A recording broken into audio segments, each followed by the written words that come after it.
નમસ્કાર મિત્રો, આજના વ્યાખ્યાનમાં આપણે અંબિકા દત્ત વ્યાસની સાહિત્ય શૈલી વિશે ચર્ચા કરીશું.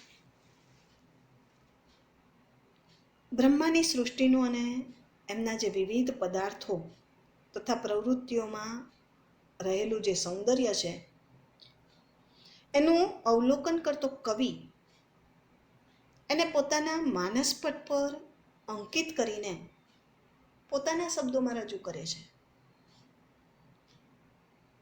પ્રત્યેક લેખક સૌંદર્ય દર્શન કરે છે, પરંતુ જ્યારે એ પોતાની એ અનુભૂતિને શબ્દ દેહ આપે છે ત્યારે એમાં એના જે વ્યક્તિત્વ છે એ વ્યક્તિત્વનો પ્રભાવ વર્તાય છે. દરેક લેખક કે કવિની રજૂઆતની એક આગવી વિશિષ્ટતા હોય છે, જેને આપણે શૈલી કહીએ છીએ. આ શૈલી મારફતે જ લેખક કે કવિનું વિશિષ્ટ દર્શન વાચક સુધી પહોંચી શકે છે. પંડિત અંબિકા દત્ત વ્યાસની વ્યાપક પ્રતિભાએ વિવિધ વિષયોને પોતાની કલમની કરામતે દેહ આપ્યો છે, પરંતુ શિવરાજ વિજયમાં એમને વીરત્વની ભાવના સ્પર્શી ગઈ હોય એમ લાગે છે. અહીંયા એમણે શિવાજીની વીરતા અને તેમના જમાનાનું અસરકારક ચિત્ર ઉપસાવવાનો પ્રયત્ન કર્યો છે અને એમાં એ સફળ પણ બન્યા છે. આ જે સફળતા છે એ જેટલી કથાનકને આભારી છે એટલી જ એમની શૈલીને પણ આભારી છે. એમની શૈલીની વિશેષતાઓમાં જોઈએ તો સૌપ્રથમ ભાષાગત વિશેષતાઓ આપણે નોંધીએ. કોઈ પણ કવિ કે લેખક પોતાના જે વિચારો છે એને વાચક સુધી પહોંચાડવાનું કાર્ય પોતાની ભાષા દ્વારા કરે છે. એની ભાષા જેટલી જોશીલી એટલી એ વધારે અસરકારક બની રહે. કથાનકની પ્રકૃતિ પણ એમાં મહત્વની હોય છે.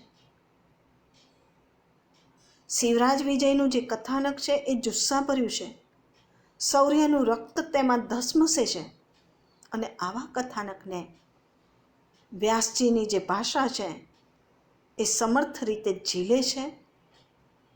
તેમની ભાષામાં સ્વાભાવિકતા છે, સજીવતા છે, સમર્થતા છે અને સ્પષ્ટતા પણ જોવા મળે છે. તેઓ સમુચિત શબ્દોનો સમુચિત સ્થળે અસરકારક પ્રયોગ પણ કરી શકે છે. આ સમગ્ર ઉપન્યાસ એકંદરે અભિધાશક્તિમાં હોવા છતાં અનેક સ્થળે લક્ષણા અને વ્યંજનાના પ્રયોગો પણ જોઈ શકાય છે. સુયોગ્ય શબ્દ ચયનમાં વ્યાસજી જેટલી ખૂબ જ ચીવટતા રાખે છે. આપણે જાણીએ છીએ કે શબ્દોનું પરિવર્તન કરવા જઈએ છીએ તો એનો અર્થ જોખમાય છે. દાખલા તરીકે, કદા તવ કૌમોદકી મોદમ જનયિષ્યતિ, કદા તવ નંદકો નંદયિષ્યતિ. આમાં કૌમોદકીમાં આનંદજનકતા અને નંદકમાં પણ હર્ષતાનું સામર્થ્ય હોવાથી એ જે શબ્દો છે એ શબ્દોના વિન્યાસમાં ઔચિત્ય જણાય છે. એ જ રીતે આપણે જોઈએ તો શાસ્તી ખાન પર આક્રમણ કરવા જઈ રહેલા શિવાજી માટે ત્રિપુર મંથન દેવ શબ્દ પ્રયોગ જે કર્યો છે કવિએ એ યથાર્થ છે. આપણે જાણીએ છીએ કે વ્યાસજી સંસ્કૃતના પ્રખર પંડિત હતા.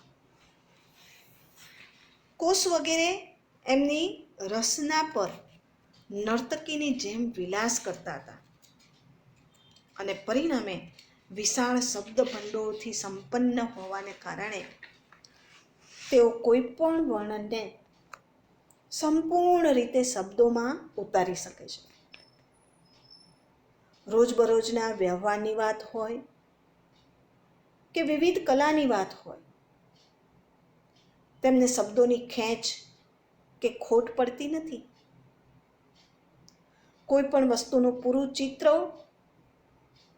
ઉઠાવવામાં એમને શબ્દોની ક્યારેય પણ દરિદ્રતા સતાવતી નથી. કેટલીક વાર તો નવા શબ્દો પ્રયોજીને પોતાનો ઉદ્દેશ પાર પાડવામાં સંસ્કૃત ભાષાને એમણે સમૃદ્ધ પણ કરી છે. દાખલા તરીકે મુસલમાનો માટે એમણે અરુણમ સ્મશ્રુ શબ્દ વાપર્યો છે. ચશ્મા માટે ઉપનેત્ર, સલામ માટે આદર સૂચક સંકેત, એવા વિશેષ નામો પણ એમણે સંસ્કૃતમાં એનું રૂપાંતર કર્યું છે. એ જ રીતે જોઈએ તો અફજલ ખાન માટે એમણે અફજલ ખાન, મોહમ્મદ ગજની માટે મહામદ ગણી, શાઇસ્ત ખાન માટે શાસ્તી ખાન, ઔરંગઝેબ માટે ઔરંગજીવ વગેરે શબ્દો એમણે વાપર્યા છે, જે સંસ્કૃત ભાષાને સમૃદ્ધ કરે છે.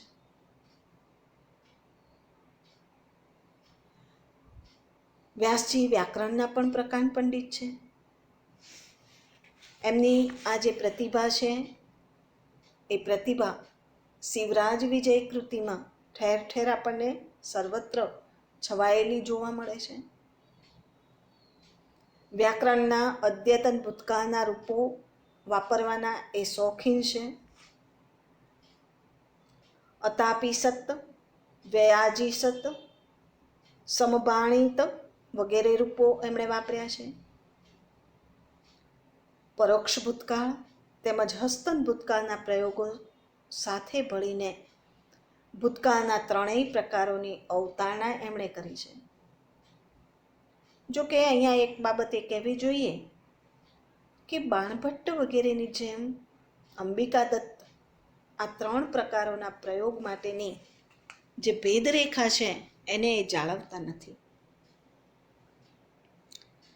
ક્યારેક હરોળબંધ સંબંધક ભૂતકૃદંત, ક્યારેક આજ્ઞાર્થના કે ક્યારેક ભવિષ્યકાળના રૂપોનું એક ધાર્યું નિરૂપણ કરીને કવિ તાદ્રશ્ય ચિત્ર ઉપસાવે છે. તો સાથે સાથે વચ્ચે એમાં ચી રૂપના છાંટણા કરીને વૈવિધ્ય પણ લાવે છે. એમણે વારંવારના અર્થમાં સામ્રેડ શબ્દ પ્રયોજવાનો શોખ છે. એમની જે ભાષા છે એ ભૌતિક ચિત્ર ઉપસાવવાનું સામર્થ્ય તો ધરાવે જ છે, સાથે સાથે સૂક્ષ્મ ભાવોના વર્ણનનું સામર્થ્ય પણ એમની ભાષા ધરાવે છે. પ્રયોજનનું પ્રતિપાદન કરવામાં વ્યાસજીની જે ભાષા છે એ જોશીલી અને સમર્થ છે. સૌવાણીની દયનીય અવસ્થાનું કરુણાપૂર્ણ ચિત્ર આલેખવામાં કે પછી અન્ય ઉર્મિક્ષમ પ્રસંગોમાં વ્યાસજીની જે કલમ છે એ કલમે કરામત સર્જી છે. બીજી એમની ભાષાની વિશેષતા છે એમની પાંચાલી રીતિ. વીરત્વના કથાનકવાળું આ જે ઉપન્યાસ છે એની ભાષા તો ઓજસ્વીની છે જ, પરંતુ સાથે સાથે એમાં પ્રાસાદિકતા અને માધુર્ય પણ છે. પ્રથમ વિરામનો જે ત્રીજો નિશ્વાસ છે એમાં રજપૂતાનાનું વર્ણન એટલે કે રાજસ્થાનનું વર્ણન એના સુભટોની યુદ્ધ ચાતુરીને ઉપસાવે એવું ઓજો ગુણયુક્ત છે. લાંબા સમાસો અને કઠોર વર્ણો ભાવને અનુરૂપ બને એ રીતે પ્રયોજાયા છે. ઉપન્યાસનો આરંભ પ્રસાદપૂર્ણ સૂર્યસ્તવનથી સુંદર રીતે કરવામાં આવ્યો છે અને એવી જ રીતે બીજા નિશ્વાસમાં ગોપીનાથના શબ્દો પણ પ્રાસાદિકતાથી પરિપૂર્ણ છે. વ્યાસજીની રચના લગભગ વૈદર્ભી રીતિમાં છે. ગ્રંથારંભે સૂર્યોદયનું વર્ણન કરીને લેખકે વૈદર્ભી રીતિથી જ ઉપન્યાસની માંડણી કરી છે. ક્યારેક વીરભાવને વ્યક્ત કરવા કવિએ કરેલો વૈદર્ભીનો પ્રયોગ પણ અસરકારક નીવડ્યો છે. પરંતુ આ કૃતિ વીરરસ પ્રધાન હોવાથી અનેક સ્થળે ગૌડી રીતિના પણ દર્શન થાય છે. સમાસની બહુલતા અને કઠોર વર્ણોવાળા શબ્દોનો વિન્યાસ નિરૂપણને વિશિષ્ટ છટા આપીને ઉત્કટ ભાવ ઉત્પન્ન કરે છે. વનની ભયંકરતાનું વર્ણન અનુરૂપ શબ્દોથી એમણે મઢેલું છે. શિવાજીની વિશેષતાઓનું વર્ણન પણ ગૌડી રીતનું ઉત્તમ ઉદાહરણ બની રહે એવું છે.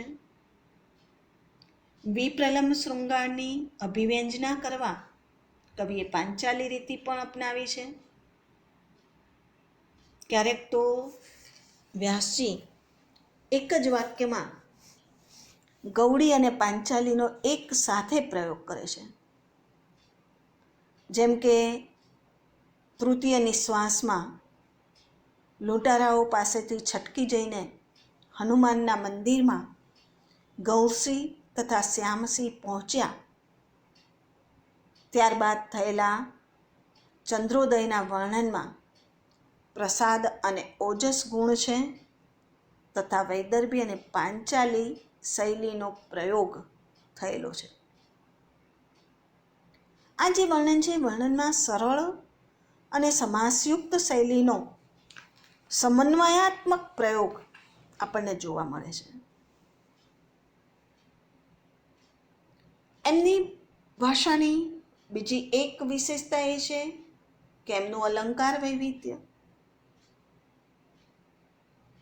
શબ્દ અને અર્થમાં શ્રીવૃદ્ધિ કરનાર અલંકારોથી વ્યાસજીએ ઉપન્યાસના દેહને, કથાને સુપેરે શણગારી છે. અનુપ્રાસ અને યમકનો ઉપયોગ કરીને એમણે નાદ ધ્વનિનો રણકાર કર્યો છે. સમગ્ર ઉપન્યાસમાં આના અનેક ઉદાહરણો આપણને મળી આવે છે. અર્થાલંકારોમાં જોઈએ તો વ્યાસજીએ ઉપમા તથા ઉત્પ્રેક્ષાના જ્યાં ત્યાં મન મૂકીને પ્રયોગ કર્યો છે. ઉપમેયને શોભાવે અને સાદ્રશ્યને ચમત્કાર અર્પે એવી ઉપમાઓ યોજવાની લેખકને સારી એવી ફાવટ છે. જેમ કે કાષ્ઠફલક ઉપર બેઠેલા યોગીરાજને સુયોગ્ય રીતે સૂર્ય જેવા કયા છે. ઉપમાના જે વિવિધ પ્રકારો છે એ અહીંયા જોવા મળે છે. ઉત્પ્રેક્ષા અલંકાર પણ સમગ્ર ઉપન્યાસમાં ઠેર ઠેર જોવા મળે છે. જેમ કે યવન યુવકો જાણે કે પોતાના રૂપના ભારથી મંદ ગતિવાળા હતા. વળી બીજા નિશ્વાસમાં અફજલ ખાનની છાવણીમાં સૈનિકો હુક્કા ગગડાવતા મુખમાંથી ધુમાડો કાઢી રહ્યા હતા અને એને માટે કાલ સર્પ જેવા નિશાસાની દિલની કાલિમાને પ્રગટ કરવાની અને પોતાના પૂર્વજોએ ઉપાર્જિત કરેલ પુણ્યલોકને ફૂંકી બાળવાની ઉત્પ્રેક્ષા આપેલી છે. એ જ રીતે માલોત્પ્રેક્ષાના પણ ઘણા દ્રષ્ટાંતો જોવા મળે છે.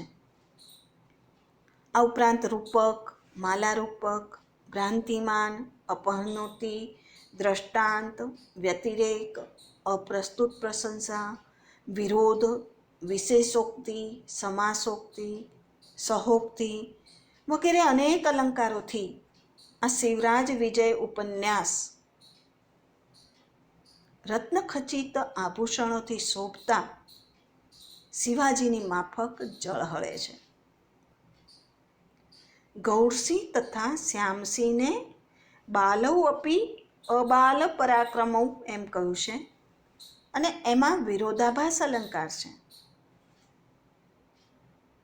આ સિવાય અન્ય વિવિધ અલંકારોનું નકશીકામ ઉપન્યાસને શોભાયમાન બનાવે છે. અલંકારોના બિનજરૂરી ભારથી કૃતિને લદાઈ નથી.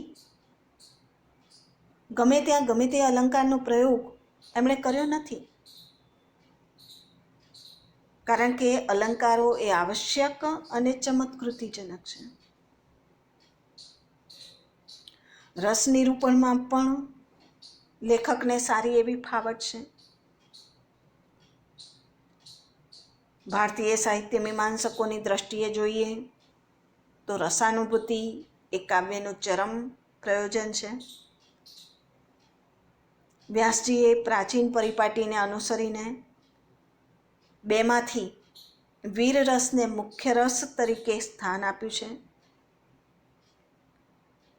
ગૌરસિંહે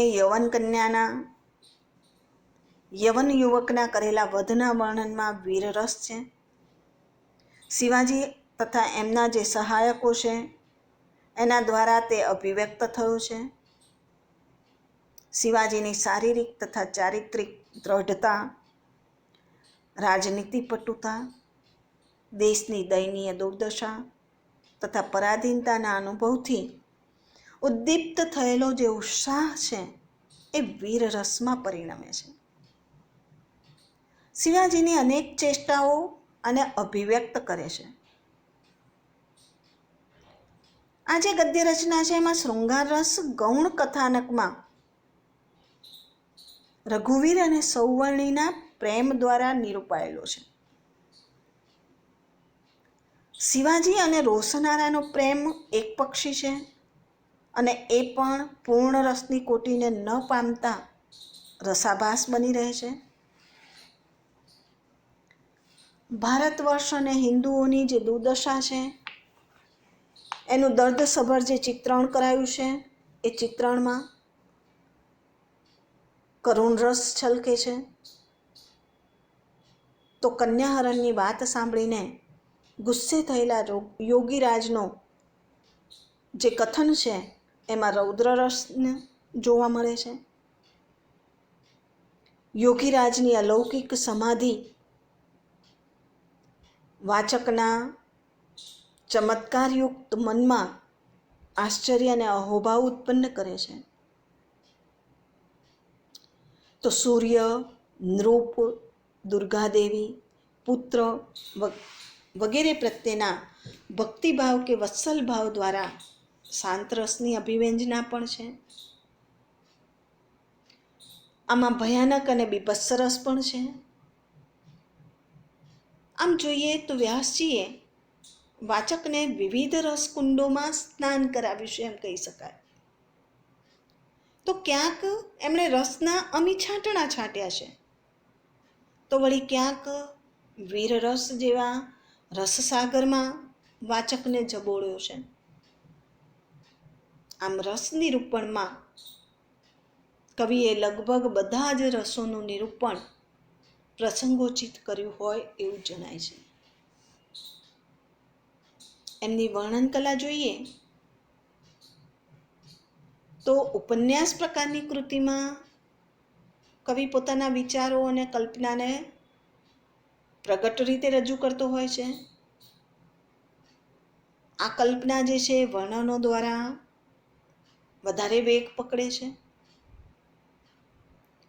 વ્યાસજીએ અહીંયા વ્યક્તિઓ, પ્રદેશો, વન પ્રદેશો, આશ્રમો, મંદિરો, સરોવર, સરિતા, ઉદ્યાન તથા પ્રકૃતિના વિવિધ અંગોના સુંદર શબ્દચિત્રો આપ્યા છે. આ જે વર્ણનો આપ્યા છે એમાં વ્યાસજીની કલ્પના અને કલમ એકબીજાને સહાયક બનીને આગળ વધે છે અને એના પરિણામે એમની જે રચના છે એ સુંદર, મોહક અને રમણીય આકાર ધારણ કરે છે. અહીંયા જોઈએ તો વિવિધ પ્રદેશોનું એમની જે નિજી વિશેષતાઓ છે એની સાથે વર્ણન કરેલું છે. પ્રદેશોના વન વર્ણન એ દેશના વર્ણન સાથે ભળી ગયું હોવા છતાં એની ભયાનકતા ચોક્કસ ઉપસી આવે છે. શિવરાજ વિજયમાં જોઈએ તો સૂર્ય, ચંદ્ર, સૂર્યાસ્ત, ચંદ્રોદય, રાત્રિ વગેરેના કલમચિત્રો કાવ્યની જે કમનીયતા છે એમાં વૃદ્ધિ કરે છે. આ ઉપન્યાસનો આરંભ જ સૂર્ય વર્ણનથી થાય છે. દૂધની ધારાઓથી પૂર્વ દિશાને ધોનાર ચંદ્રને કવિએ આકાશરૂપી સાગરનો મત્સ્ય, વિરહીઓને કાપવા માટે ચાંદીની કરવત, સૂર્યના ઘોડાની ખરેલી ચાંદીનો એક નાળ, કામદેવની કીર્તિલતાનો અંકુર અને રાત્રિના અંધકારને કાપનાર ખડગ કયો છે. સૂર્યાસ્તનું કલ્પનાજનક તથા સહજ ચિત્ર અને એ પહેલા થતા સંધ્યાકાળનું સર્વ પ્રવૃત્તિને સમેવાવતું વર્ણન તથા રાત્રિની મનોહારી નિસ્તબ્ધતા પણ આ શિવરાજ વિજયમાં સ્થાન પામ્યા છે. એ જ રીતે જોઈએ તો ષડઋતુના વર્ણનને પણ પોતાની કૃતિમાં કવિએ સાકાર કરી છે. ઋતુઓની વાનગી અને વિશેષતાઓનો વાચકને માનસિક આસ્વાદ કરાવ્યો છે. ગ્રીષ્મ ઋતુના દિવસનું નહીં પરંતુ રાતનું વર્ણન છે, તો વર્ષાનું વર્ણન પણ રમણીય છે. શરદ અને હેમંતનું વર્ણન ટૂંકું છે પરંતુ કહેવા પૂરતું છે. શિરીષ અને વસંતનું વર્ણન પણ વિસ્તૃત અને સાહજિક સ્પર્શવાળું હોય એમ જણાય છે. આ બધા આપણે વર્ણનો જોઈએ તો આપણને મહાકાવ્યના લક્ષણોની યાદ અપાવે છે. મહાકાવ્યમાં અપેક્ષિત વર્ણનોને કવિએ આ ઉપન્યાસમાં પણ પ્રવેશ આપ્યો છે અને એ રીતે કૃતિનું ગૌરવ વધાર્યું છે. કવિની, લેખકની જે સંવાદ કલા છે એ પણ નોંધપાત્ર છે. આપણે જાણીએ છીએ કે સાહિત્યમાં સંવાદનું વિશિષ્ટ મહત્વ છે અને એના દ્વારા કવિ કથાવસ્તુનો વિકાસ કરે છે અને પાત્રોની જે વિશેષતાઓ છે એને ઉપસાવે છે. શિવરાજ વિજયમાં આવતા વિવિધ સંવાદો આ બંને હેતુઓને સિદ્ધ કરે છે. પ્રથમ નિશ્વાસમાં બ્રહ્મચારી ગુરુ અને યોગીરાજ, યવન યુવક અને ગૌરસિંહ વગેરેના સંવાદ આવેલા છે. આ જે સંવાદો છે એમાં સ્વાભાવિકતા, સાર્થકતા તથા નાટ્ય ક્ષમતા છે અને સાથે સાથે પાત્રના વ્યક્તિત્વને અનુરૂપ હોવાથી એને ઉઠાવ પણ આપે છે. કથાવસ્તુને યોગ્ય હોવાથી એમની સાર્થકતા પણ જુદી જ તરી આવે છે. વસ્તુ વિકાસમાં એમનો મહત્વપૂર્ણ ફાળો છે. સંવાદમાં રોચકતા, સજીવતા તથા વેગ હોવાથી એ કથાનકમાં એક પ્રકારની સ્ફૂર્તિનો સંચાર કરે છે અને પાત્રના વ્યક્તિત્વને પ્રગટ કરીને વાચકને પ્રફુલ્લ કરે છે, આનંદિત કરે છે. આના સંવાદો એકંદરે જોઈએ તો ટૂંકા છે પરંતુ ક્યાંક તે ખાસા લાંબા પણ જોવા મળે છે. પાત્રો સ્વાભાવિક રીતે અલગ અલગ હોવા છતાં સૌની ભાષા એક સરખી છે અને આ એક મર્યાદાને બાદ કરતા જોઈએ તો પ્રત્યેક સંવાદ ભાવની દ્રષ્ટિએ સ્વાભાવિક છે. શિવરાજ વિજયની જે વસ્તુ સંકલના છે એ મૌલિક છે. કથા વસ્તુ ઐતિહાસિક હોવા છતાં કલ્પના મિશ્રિત છે. આ ઐતિહ્ય મૂલ્યક ઉપન્યાસ હોવાથી કવિએ ઇતિહાસની સામગ્રીનું ખોખું લઈને પૂર્વાચાર્યોની કૃતિઓમાંથી પ્રેરણા પામીને એની સાથે પોતાની કલ્પનાનું સંયોજન કરીને સુગ્રથિત ઘટનાઓવાળી કૃતિની રચના કરી છે. પ્રથમ નિશ્વાસની ઘટનાઓ અનુગામી કથાનકના ઉપોદ્ઘાત જેવી છે. ત્રીજા નિશ્વાસમાંનું ગૌરસિંહ અને રઘુવીરનું વૃત્તાંત કંઈક બિનજરૂરી લાગે, છતાં નાયકને ફળની પ્રાપ્તિની દ્રષ્ટિએ એ પરોક્ષ રીતે જોઈએ તો ઉપયોગી થાય છે. આ જે ઉપન્યાસ છે એનું ઘટનાચક્ર એવું સુગ્રથિત છે કે પ્રત્યેક પ્રસંગ લઈને કોઈક ને કોઈક રીતે એ ફળ પ્રાપ્તિમાં ઉપકારક થાય જ છે.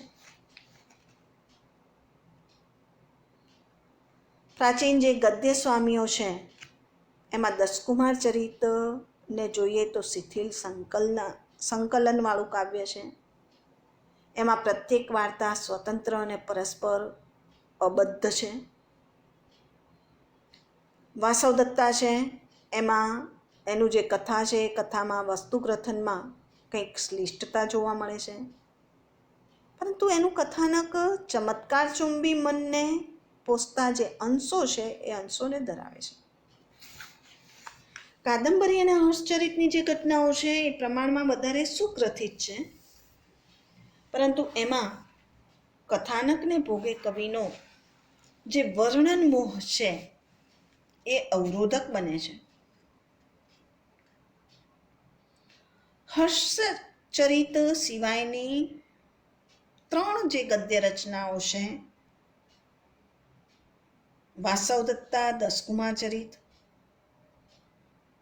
અને કાદંબરી, આ જે 3 રચનાઓ છે એ કેવળ કલ્પિત કથાનકવાળી છે. કાદંબરીની કથા તો 3 જન્મમાં વિહાર કરે છે, અને આ બધા કરતાં આ શિવરાજ વિજય વધારે સુસંકલિત ઘટનાઓવાળી સુશ્લિષ્ટ કૃતિની ગરિમા ધારણ કરે છે. કેટલાક વિવેચકોને અહીંયા શિવાજીને ઉઠાવ આપતા વિવિધ પ્રસંગોનું આકલન માત્ર દેખાયું છે, પરંતુ આ બાબત તો દરેકની દ્રષ્ટિ પર અવલંબે છે. આ કૃતિ ચોક્કસ સુશ્લિષ્ટ રચનાની છાપ પાડે છે. વ્યાસજીએ ઐતિહ્યમૂલક નવતર કૃતિ રચના કરીને ભારતીય સાહિત્યની જે પરંપરા છે એની સાથે છેડો ફાડ્યો નથી. શૃંગાર અને વીરમાંથી એક રસને મુખ્ય બનાવીને અન્ય રસોને ગૌણ સ્થાને નિરૂપ્યા છે. ગૌણ કથાનકનો સમાવેશ કરી ડગલે પગલે અલંકાર વિન્યાસ કરી પરંપરા જે છે એનો એમણે આદર કર્યો છે.